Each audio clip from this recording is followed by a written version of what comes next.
Imagina a un joven que se planta frente a un señor poderoso, y en lugar de pedir trabajo solo como pintor, le entrega una lista de proyectos que suenan a ciencia ficción para la época. Puentes que se despliegan, máquinas para abrir brechas en murallas, incluso un carro capaz de avanzar sin empuje humano. Al final de esa carta, como quien recuerda algo menor, añade, y sé pintar también. ¿Qué pensarías de alguien así? ¿Un charlatán, un soñador, o el tipo de persona que cambiaría la forma en que entendemos el mundo? Ese joven se llamaba Leonardo di Ser Piero da Vinci, y nació el 15 de abril de 1452 en Anciano, un caserío cerca de la ciudad de Vinci. Hijo ilegítimo de Piero, un notario, y de una mujer campesina cuyo nombre sigue siendo indefinido en los documentos oficiales, Leonardo creció en el cruce entre lo rural y lo urbano, entre la curiosidad natural de los paisajes toscanos y el bullicio creativo de la Florencia renacentista, que hervía a solo unas horas en carruaje. Es fácil romantizar el origen, de la campiña al genio. Pero lo interesante no es tanto la progresión social, sino la formación de una mirada. Desde niño, Leonardo observaba como quien colecciona preguntas. Florencia en el siglo XV no era solo una ciudad. Era una máquina de producción cultural impulsada por una mezcla explosiva de comercio, política y mecenazgo. La familia Medici, por ejemplo, funcionaba como un acelerador. No solo pagaban obras, sino que generaban un ecosistema donde la pintura se hablaba con la filosofía, la escultura con la matemática y la política con la estética. En este caldo de cultivo, la idea de especializarse no estaba tan rígida como hoy. El artista ideal podía ser escultor, arquitecto, ingeniero y teórico a la vez. Esa posibilidad de moverse entre disciplinas fue clave para Leonardo. No existían muros firmes entre la curiosidad por el cuerpo humano y la invención de dispositivos. A los 13 años, Leonardo entra en el taller de Andrea del Verrocchio, una de las escuelas artísticas más prestigiosas de Florencia. Los talleres renacentistas eran universidades prácticas. Aprendías a moler pigmentos, a fundir bronce, a tallar madera, a diseñar escenarios para celebraciones públicas. Allí trabajó junto a aprendices que luego serían famosos por derecho propio. Allí aprendió la técnica, sí, pero sobre todo cultivó el ojo. Verrocchio era un maestro con mano firme y exigente, pero también manejaba una curiosidad por las formas que resonó con Leonardo. Se cuenta, y la anécdota atraviesa siglos con más fuerza que la certeza documental, que en una obra en la que colaboraron, el maestro quedó tan sorprendido por la calidad de la parte pintada por su joven discípulo, que decidió abandonar la pintura. Ya sabemos que las historias de artistas tienden a exagerar para ganar mito. Pero esa imagen sirve. Un chico con una nueva manera de ver el color y la luz que obliga a su maestro a replantearse su oficio. En el taller no todo fue solemnidad. Hay relatos que humanizan y que nos recuerdan que Leonardo era, ante todo, un niño curioso que no soportaba ver sufrimiento en los animales.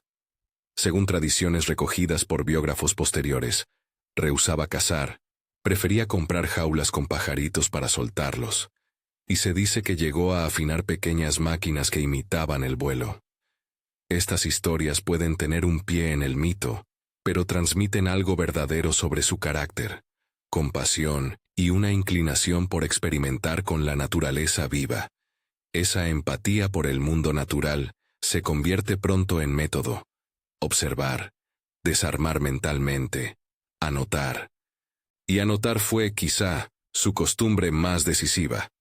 Leonardo llenó cuadernos con dibujos, diagramas, notas en escritura especular, esa escritura que parece hecha al espejo y que hoy fascina tanto como desconcierta. No era desorden. Era un archivo mental en papel. Dibujos de hojas junto a bocetos de mecanismos, estudios de la musculatura al lado de trazos que parecían diagramas de flujo. Sus cuadernos no pretendían ser un manual cerrado, sino un laboratorio en constante expansión. El Codex Atlanticus contiene desde estudios de geometría hasta diseños de máquinas, mientras que el Codex Leicester, que siglos después alguien compró por millones, muestra su obsesión por el agua y el movimiento. Hay que recordar que estos códices están dispersos hoy en colecciones por todo el mundo. La dispersión es también parte del mito. Un legado fragmentado que obliga a los historiadores a recomponer al hombre a partir de retazos. Antes de hablar del famoso traslado a Milán y de la carta al duque, esa carta que abre esta narración y que suena, más que a un CV, a un manifiesto de posibilidades, conviene volver a esos primeros dibujos que anuncian su mirada. En 1473 aparece un paisaje del Arno, un dibujo de tinta que muchos consideran su primera obra documentada.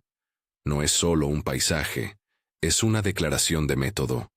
En la delicadeza del trazo hay una observación geológica, una sensibilidad por las capas del terreno, y un intento de reproducir no solo lo que se ve, sino lo que se siente en un paisaje. Ese ejercicio de ver con precisión, de reducir la naturaleza a líneas que explican fuerzas, pronto se convertirá en hábito científico. Leonardo aprendió a hablar con el mundo a través de imágenes.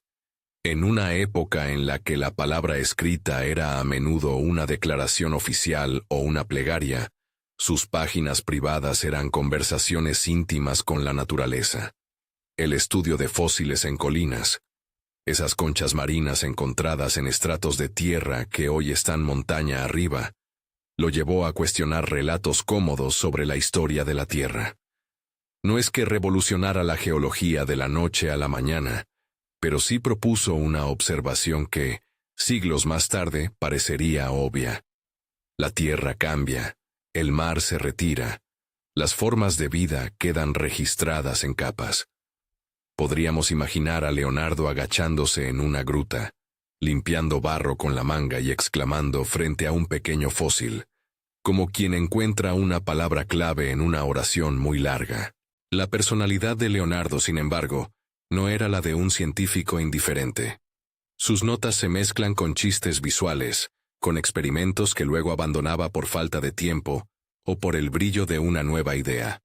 Era, si quieres, la versión renacentista de un multitasker eterno, un inventor que se distrae con la anatomía, un pintor que vuelve a la ingeniería, un observador incansable que a veces olvida terminar lo empezado. Esa procrastinación no se debe leer como fracaso absoluto. Sus proyectos inacabados revelan más la abundancia de su imaginación que una incapacidad técnica. Tenía la fe del explorador, probar todo lo que la curiosidad le dictaba, aunque pocos de sus proyectos tuvieran una traducción inmediata en objetos construidos. Y aquí hay una paradoja vital. Leonardo imaginó máquinas que requerirían tecnologías que aparecen siglos después, pero eso no significa que inventara el helicóptero o el tanque en sentido moderno. Sus diseños son más bien prototipos de pensamiento. El parafuso helicoidal que aparece en algunos apuntes no es un prototipo de aeronave tal como la entendemos hoy. Es un enunciado sobre la relación entre rotación y aire.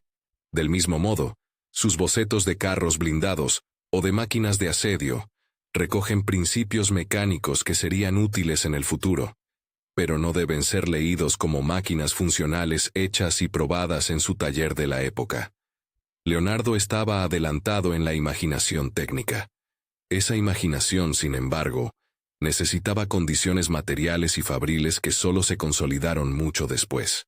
La vida cotidiana de un aprendiz en talleres como el de Verrocchio mezclaba lo práctico con lo ceremonial. Celebraciones, encargos para iglesias, esculturas funerarias. Todo eso formaba parte del currículo no escrito. Una anécdota menor puede servir para comprender la temprana originalidad de Leonardo. Se cuenta que, en algún momento, le pidieron decorar un escudo o un objeto similar y que él, en lugar de optar por escenas heroicas convencionales, pintó una composición con insectos y detalles minúsculos. Más que el motivo en sí, lo relevante es la elección. Una miniatura donde la vida diminuta reclama su protagonismo, una preferencia por lo que suele quedar invisible.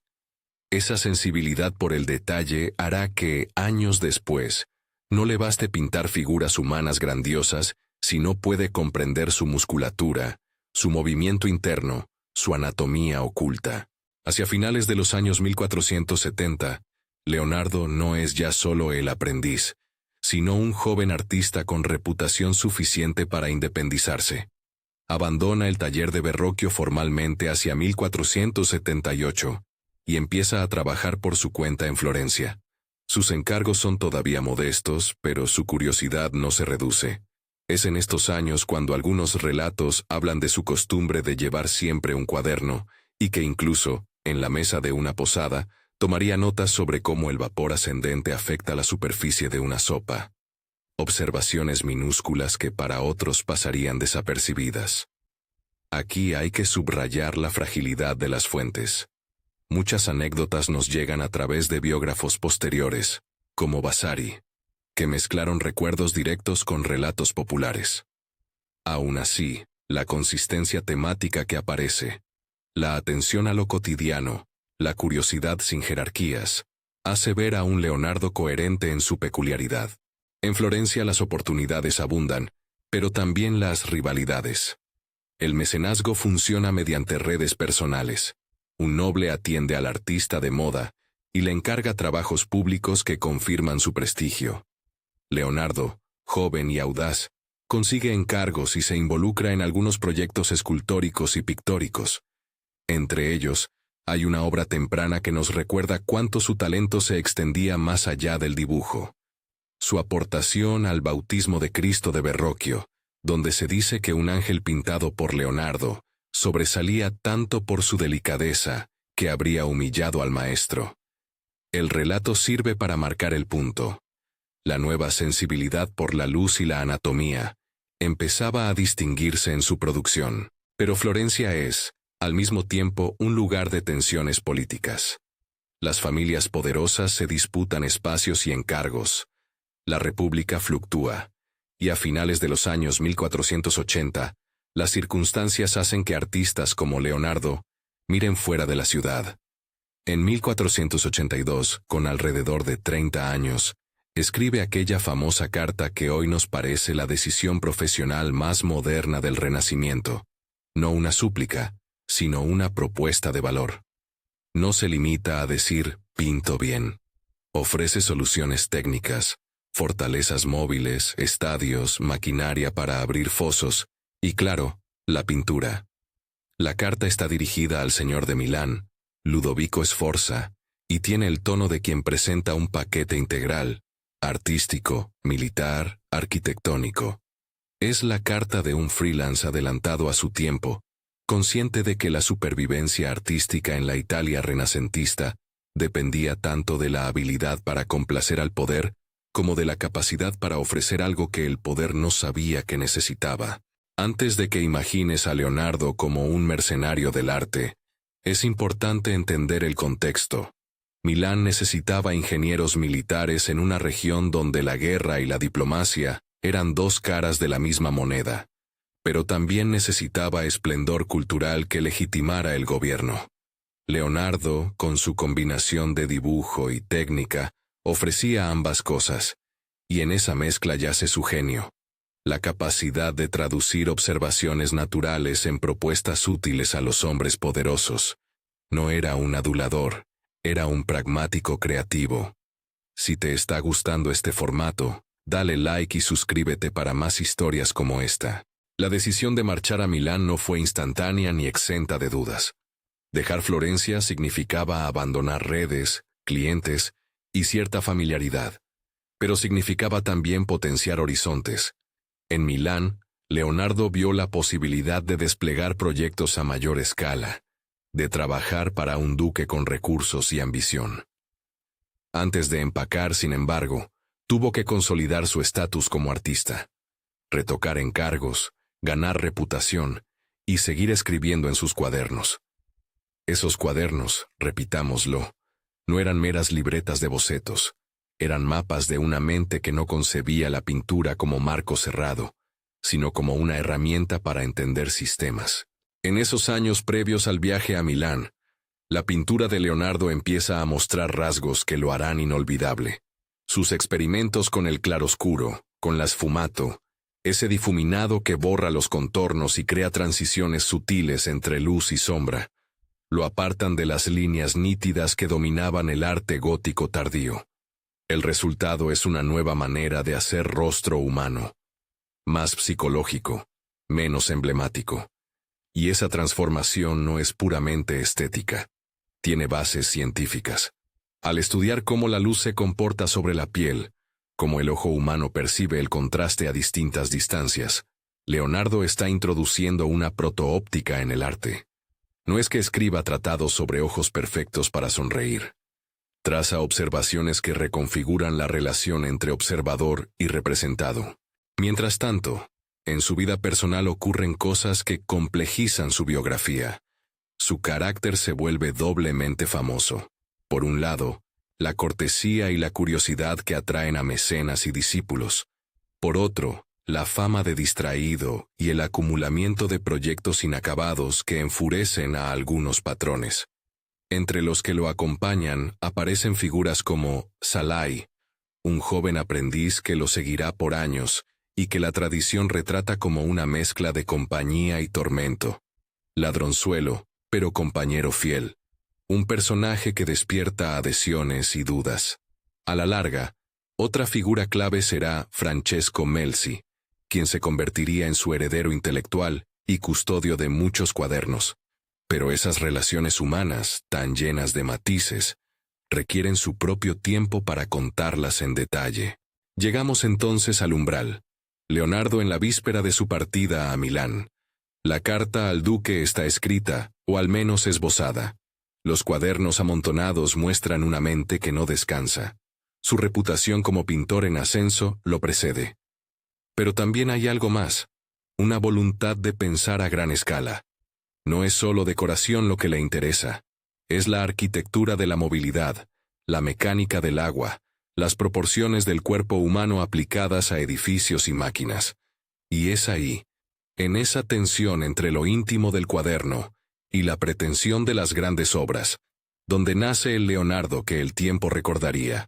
El viaje a Milán no es, sin duda, el final de su historia, sino la primera estación donde muchas piezas de su vida convergerán. Allí, el ambiente será distinto. Un corte con gustos propios, encargos ambiciosos y la posibilidad de poner en práctica ideas que en Florencia apenas podían ser bosquejadas.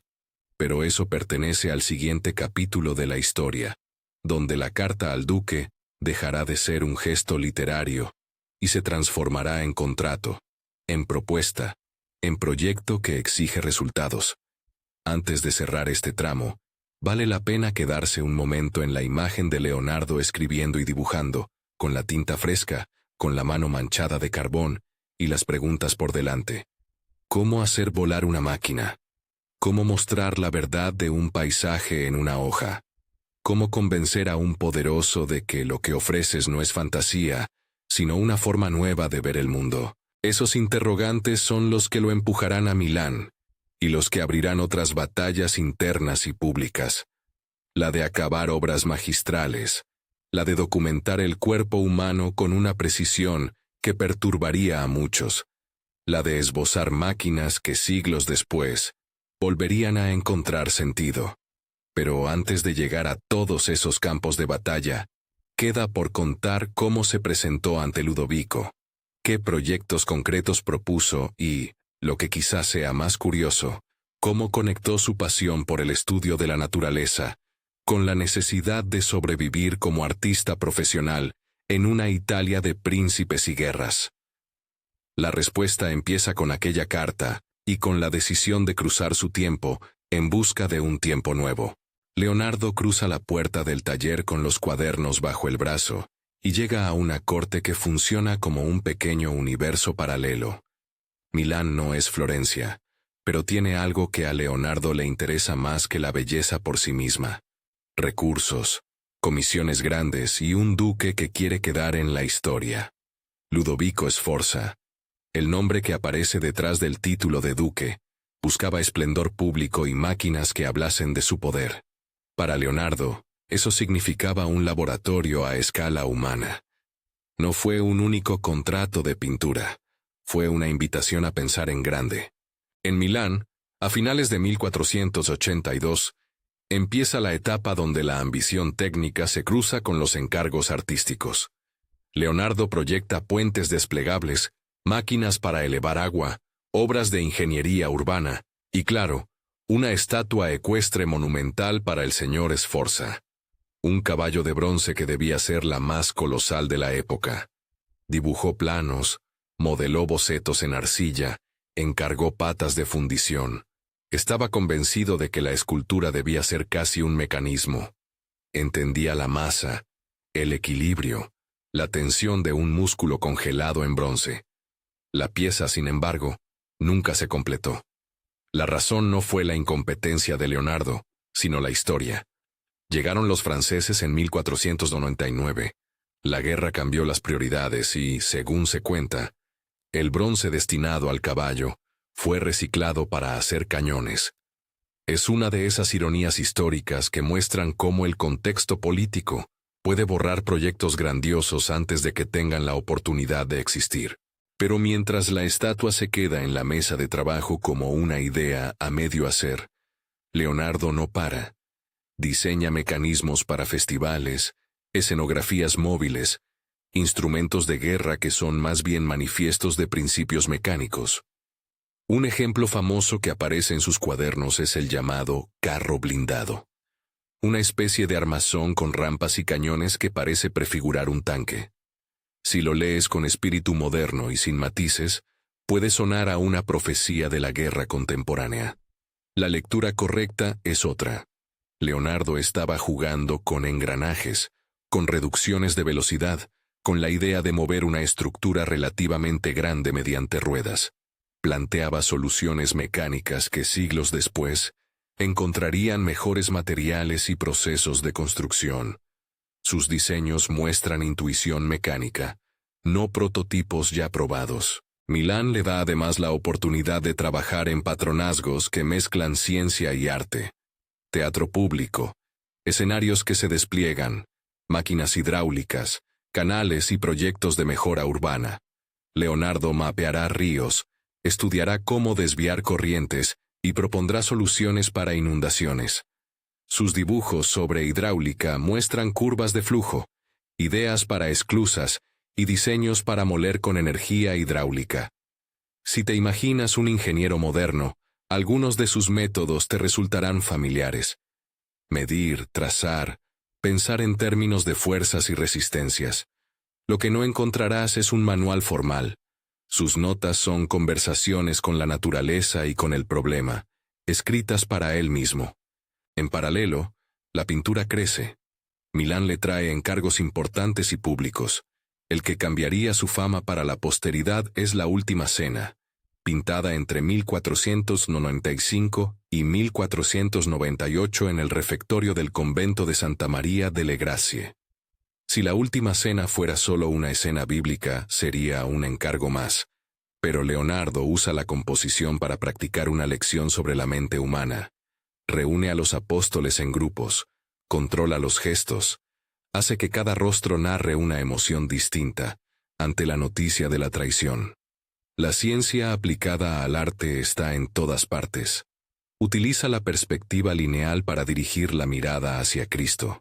Todas las líneas convergen en su figura, que actúa como punto de fuga y como ancla emocional.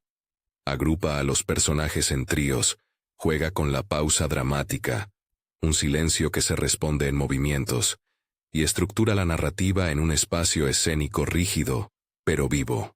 Técnicamente, Leonardo experimenta con una receta mixta para pintar sobre el muro.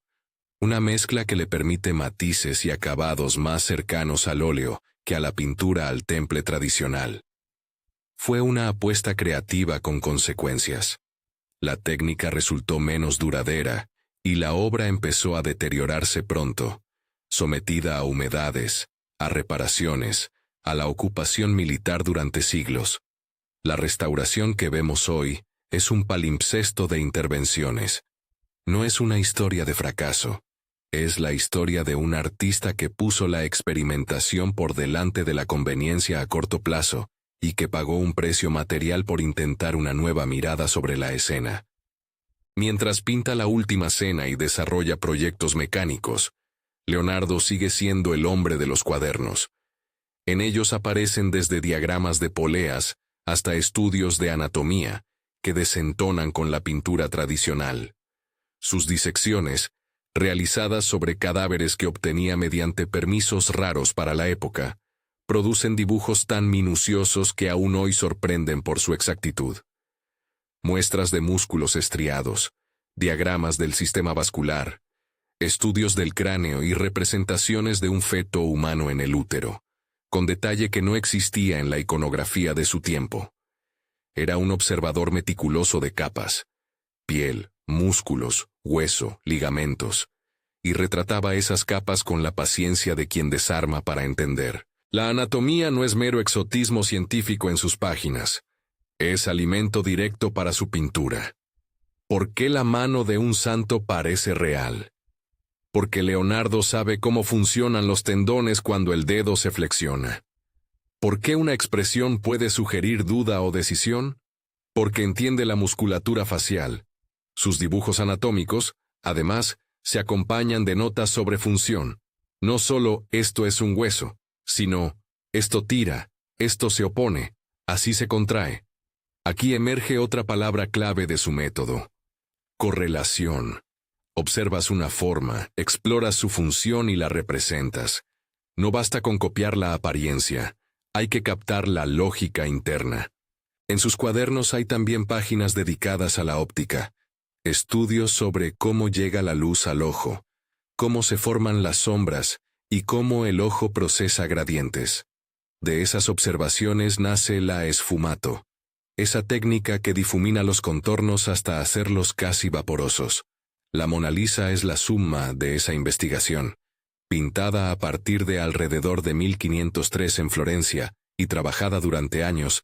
La Gioconda, que probablemente representa a Lisa Gherardini, esposa de un comerciante florentino, es la hipótesis más aceptada pero no la única.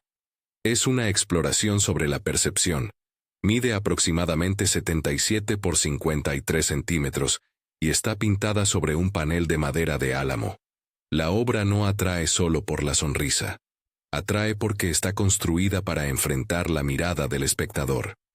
Las transiciones tonales en la piel, el sutil desenfoque en los bordes del rostro y la integración del paisaje que parece respirar detrás de ella son ejercicios de ciencia aplicada a la pintura. La sonrisa, ese misterio cultural que ha nadado entre interpretaciones literarias y memes, se entiende mejor si pensamos en psicología visual. Cuando miras directamente la boca, percibes una expresión. Cuando tus ojos exploran otros sectores del rostro, la impresión cambia. Leonardo conocía la manera en que el ojo humano responde a focos de contraste y a zonas de detalle, y usó eso para crear ambigüedad intencional. A eso súmale la técnica de la perspectiva atmosférica. Los colores y los contornos pierden nitidez con la distancia, imitándose la manera en que el aire dispersa la luz. El paisaje detrás de la Mona Lisa no está ahí por decoración. Está construyendo una atmósfera en la que el sujeto y la naturaleza convergen en una unidad psicológica. Esa fusión entre persona y entorno es parte del magnetismo de la pintura. Volvamos a Milán y a la vida de corte. Leonardo también trabajó como ingeniero militar en sentido práctico. Diseñó máquinas de asedio, maquetas para fortificaciones, maquinarias de puente rápido. Algunos lo acompañaron en campañas, casi como militar civil. En 1502, por ejemplo, trabajó al servicio de Cesare Borgia como ingeniero y realizador de mapas. Dibujó perfiles topográficos y sugirió soluciones de fortificación. No hay que romantizarlo. Trabajar para señores en guerra implicaba diseñar cosas cuya finalidad podía ser dañina. Leonardo lo hizo con la misma curiosidad analítica con la que diseccionaba un brazo. Observó, propuso y documentó. También estudió mecanismos que podrían utilizarse en paz. Bombas hidráulicas, máquinas para levantar agua, sistemas de riego y molinos más eficientes. Esa dualidad, invenciones con potencial bélico y otros proyectos para la vida civil, muestra la amplitud de su mente práctica.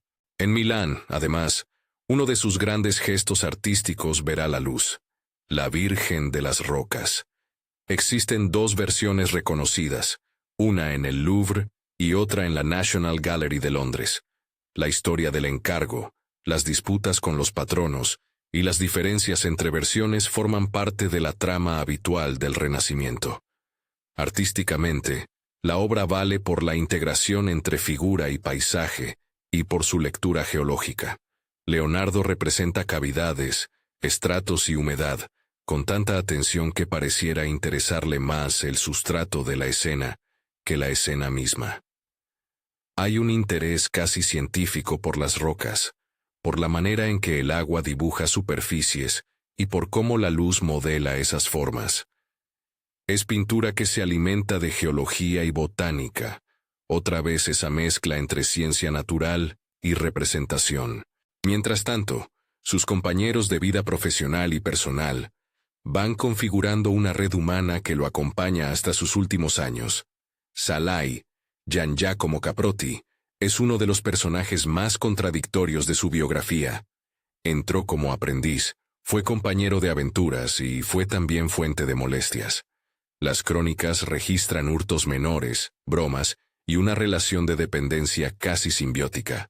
Francesco Melzi, por otro lado, aparece como figura de orden. Joven discípulo que amó, aprendió y finalmente heredó parte de la biblioteca y los cuadernos. Melzi se encargó de conservar páginas, de editar notas y de intentar dar coherencia a un material que, de otra forma, podría haberse perdido. Si hoy podemos reconstruir parte del pensamiento de Leonardo, es por la labor de custodios como Melzi. No faltaron tensiones externas. La rivalidad con Miguel Ángel es bien conocida, y tiene episodios que, contados sin exageración, son deliciosos porque muestran cómo dos concepciones opuestas del arte chocaron en público. Miguel Ángel era escultor y exhibía una virilidad escultórica, una violencia contenida en el mármol. Leonardo era un pintor que buscaba atmósfera y sutileza. En alguna ocasión se cruzaron críticas y comentarios mordaces, acusaciones sobre la capacidad de terminar obras, sobre la manera de trabajar, sobre el valor de la técnica frente a la idea. Esas disputas se manifestaron en encargos públicos y concursos, y también alimentaron la leyenda de dos temperamentos antagónicos. No caigamos en caricaturas, ambos eran genios, ambos tenían defectos y virtudes. La rivalidad es una parte más del ecosistema renacentista de competencia por prestigio y comisiones. Un rasgo que vuelve siempre en la biografía de Leonardo es la inacabación. Proyectos que quedan a medias, ideas que no llegan a materializarse, esculturas que se quedan en serie de maquetas. Parte de esa inercia se explica por la llamada múltiple curiosidad. Se distrae con una nueva observación, con otra hipótesis, y deja proyectos inconclusos. Parte se explica por factores externos, cambios de mecenazgo, guerras, falta de fondos. En ocasiones el propio perfeccionismo de Leonardo pesa. No entrega hasta que no siente que el objeto encarna su idea. Esa mezcla da lugar al mito del genio incompleto. Millones de notas, pocas construcciones reales, decenas de pinturas cuyo estado físico y cronología se discuten aún hoy. Hablemos del Codex Leicester, uno de los cuadernos que más vueltas ha dado en el mundo moderno. Lo compró Bill Gates en 1994 por millones de dólares, y hoy nos sirve como ejemplo de la fascinación contemporánea por el pensamiento leonardesco. El Codex Leicester reúne reflexiones sobre el agua, el movimiento de las olas, la erosión y la dinámica fluvial. Sus páginas no son un tratado sistemático, sino una serie de hipótesis visuales y escritas, que combinan observación de campo con deducción mecánica. Otros volúmenes, como el Codex Atlanticus, guardan una inmensa variedad de temas: geometría, máquinas, estudios botánicos. La dispersión de estos códices a lo largo de bibliotecas y colecciones privadas es consecuencia de la historia. Tras la muerte de Leonardo, su material pasó por manos privadas, se fragmentó y llegó a distintas instituciones. Esa dispersión obliga a los historiadores a recomponer piezas sueltas, y de paso, alimenta la idea romántica de un legado fragmentado que el mundo moderno venera. La comunidad científica y artística ha trabajado por siglos para traducir sus notas. La escritura especular, la caligrafía apretada y los dibujos entremezclados hacen de sus manuscritos rompecabezas complejos.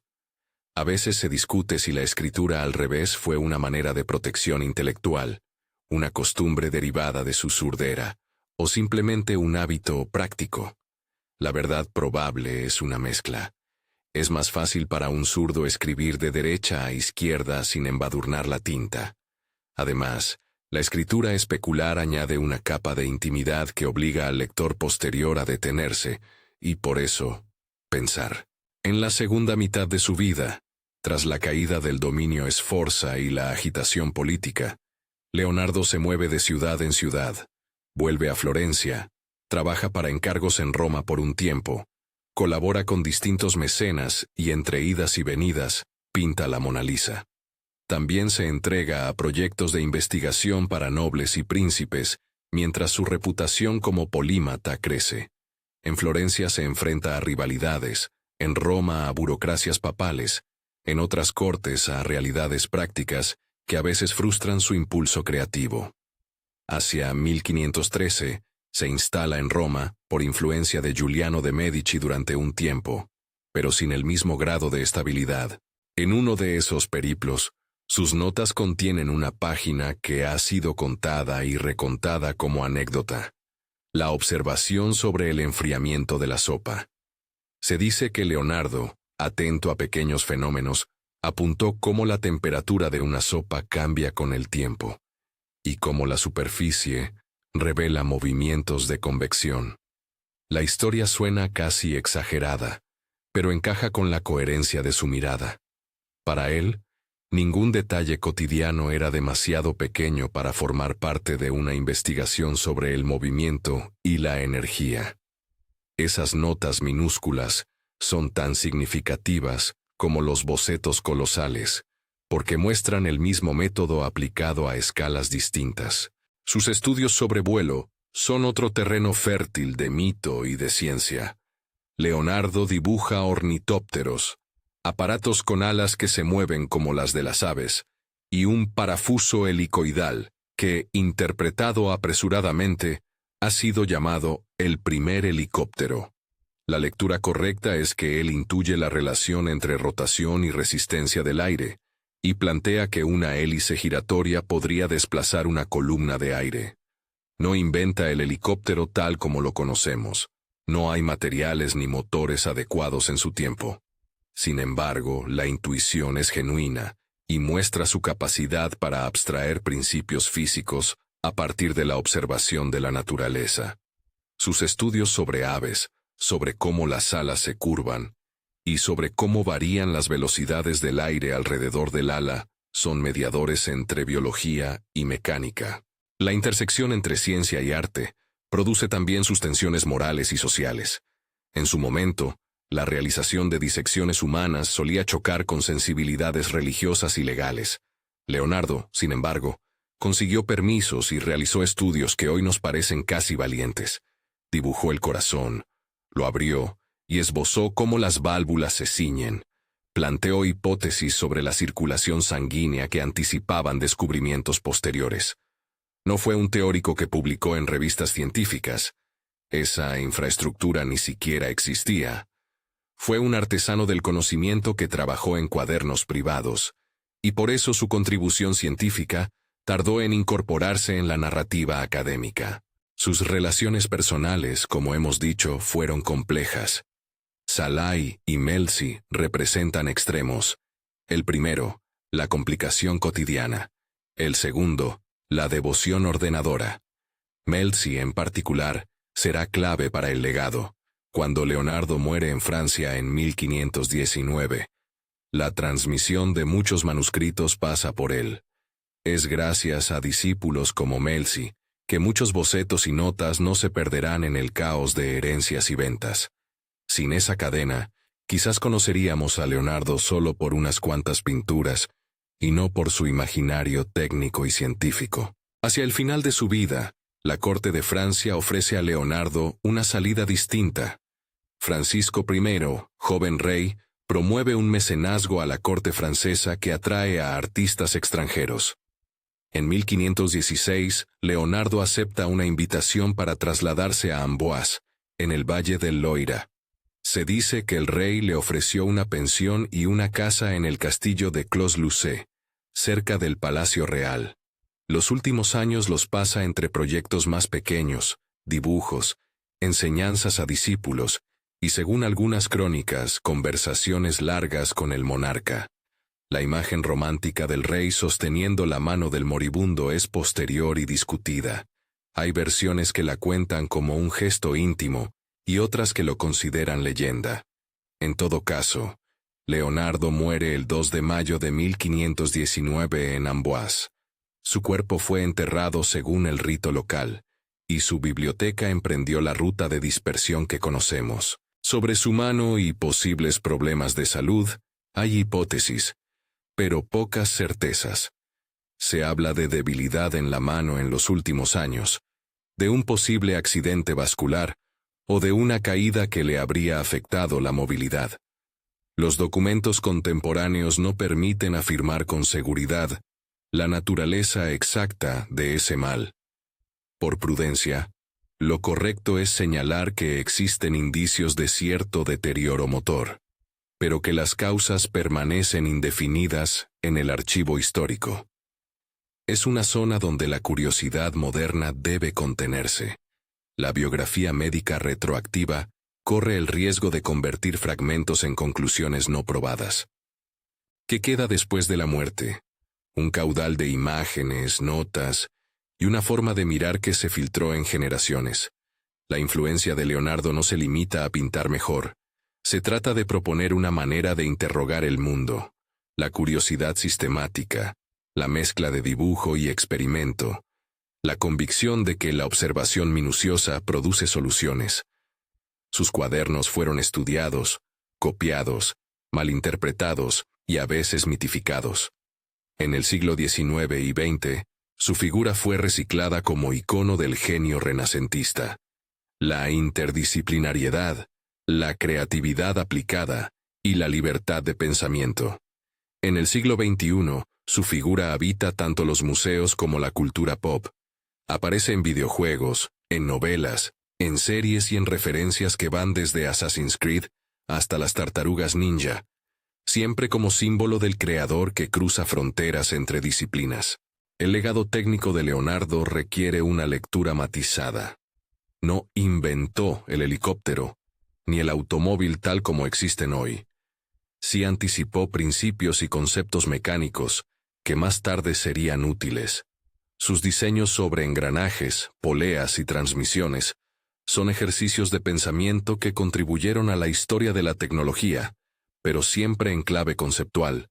Es peligroso leer sus esquemas como planos funcionales sin considerar las limitaciones materiales de su tiempo. Lo valioso es la manera de pensar, transformar la observación natural en una propuesta técnica que puede, eventualmente, ser desarrollada por ingenieros con acceso a materiales y procesos que en el Renacimiento no existían. Volvamos por un momento a tres obras que sintetizan su doble alma, artística y científica, y que piden una lectura cuidada: El hombre de Vitruvio, La última cena y La Mona Lisa. El hombre de Vitruvio no es solo una imagen bonita, es una declaración filosófica, el cuerpo humano como medida de proporciones ideales y, a la vez, como puente entre geometría y anatomía. Leonardo toma los textos del arquitecto romano Vitruvio y los traduce a la observación práctica. Traza un hombre inscripto en círculo y cuadrado para explorar medidas adecuadas para la arquitectura, insinuando una armonía entre micro y macro. Es un manifiesto visual sobre cómo la matemática se encarna en la forma humana. La última cena, como ya apuntamos, Es un ejercicio de narrativa espacial y psicológica. Leonardo controla la escena como si fuera dramaturgo. Estabilidad compositiva y movimiento emocional se equilibran. Además, su elección técnica, experimentos con el soporte y la mezcla de pigmentos, demuestra su voluntad de innovar. El precio fue la fragilidad, pero el resultado sigue siendo un hito en la historia de la representación bíblica. La Mona Lisa, por último, resume la investigación sobre la percepción. Su sonrisa ambigua, su mirada que parece seguirte, su integración con un paisaje que respira. Todo ello compone una experiencia estética que interpela al observador y lo obliga a preguntarse cómo ve. La pintura actúa como espejo de la mirada humana. Cuanto más te acercas, más detalles percibes. Cuanto más te alejas, más la ilusión se recompone. Además, la obra está rodeada de arqueologías de interpretación. La identidad del sujeto, la cronología exacta de su ejecución, las manos que la tuvieron y los robos que alimentaron su fama. La hipótesis más aceptada es que la mujer retratada es Lisa Gherardini, pero hay otras teorías y, por tanto, incertidumbre. En los hechos concretos, la mayoría de los historiadores acepta la versión de Gherardini como la más plausible, pero existe un arco de hipótesis que debe ser tratado con cautela. Si la figura de Leonardo es un modelo para nosotros, su lección no está en la omnisciencia, sino en la curiosidad aplicada. No era un hombre que lo sabía todo. Era un hombre que sabía que lo desconocido merecía un cuaderno y una línea para comenzar. Esa humildad práctica, anotar, medir, dibujar, volver a mirar, es la lección que trasciende siglos. Su metodología es una invitación. Observa sin prejuicios, experimenta sin miedo a fallar, mezcla disciplinas, y no dejes que la simple utilidad inmediata determine el valor de una idea. Y hay algo más humano en todo esto: la compasión por las formas de vida, las pequeñas caricias a los animales, la preferencia por liberar pájaros en vez de cazarlos, la atención a la sopa que se enfría. Son gestos que nos recuerdan que la ciencia y el arte no son abstracciones frías. Nacen de una sensibilidad frente al mundo. Salai y Melzi, las cartas a los príncipes, los bocetos abandonados y las piezas inacabadas, forman un retrato no de perfección, sino de un proceso apasionado y a veces descuidado. Leonardo nos muestra que la grandeza no requiere ser limpia. Puede ser desordenada, extensa, fragmentaria. Para cerrar, volvamos a la pregunta original. ¿Puede un solo hombre saber de todo? La respuesta, a la luz de la vida de Leonardo, es doble. No. No lo sabía todo en un sentido absoluto. Sí. Alcanzó una forma de conocimiento que integraba lo que sabía de la naturaleza, de la materia y de la percepción humana.